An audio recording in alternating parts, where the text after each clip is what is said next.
people think girls aren't any good at sports. Some people think that girls aren't any good at sports, or that they aren't strong or tough.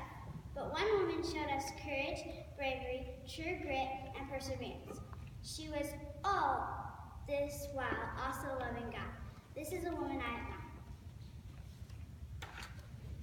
Once upon a time, there lived a godly, humble, hardworking peasant girl who became a hero. This is the epic story of Joan of Arc. Some people say her birthday is January 6, 1412, but the date isn't actually known. She lived in Domremy, France. Joan was very poor but rich in her faith. She had 3 brothers and 1 sister. She loved to sew and spin, and she loved her animals, especially her sheep.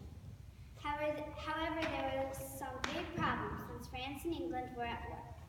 While she worked in her father's lush vegetable garden, she saw visions of angels that told her she must lead France to victory.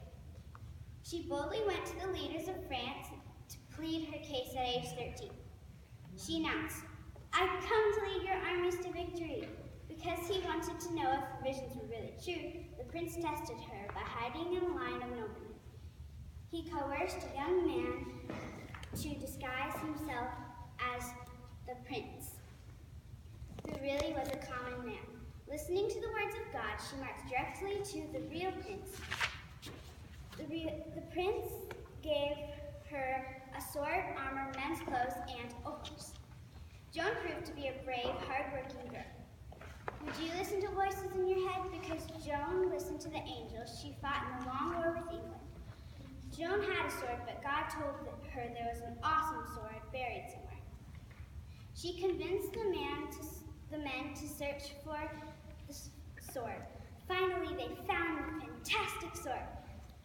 This vision and finding the sword helped the men believe in Joan and follow her. Joan fought hard. She was fierce. She won battles. Joan was Dauphin's last hope of becoming king. Joan won the Battle of Orleans, and Charles VII was crowned king.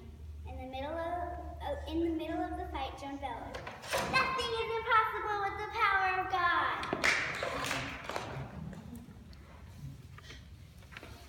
Joan was cruelly shot in the shoulder with an arrow, but bravely pulled it out on her own and fought on. The people of England thought she was the devil, but Joan just kept on fighting. Joan was a godly person and listened to voices of the angels. Joan fought for many long years. One day, she mistakenly obeyed the king's orders to keep fighting rather than God's commands. She felt sick about that.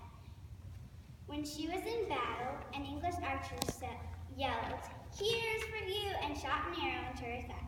She was brutally taken as prisoner, and King Charles VII did nothing to rescue her.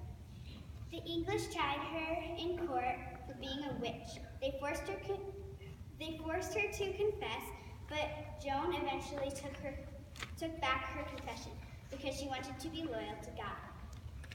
Instead, she was found guilty for wearing stinky men's clothes.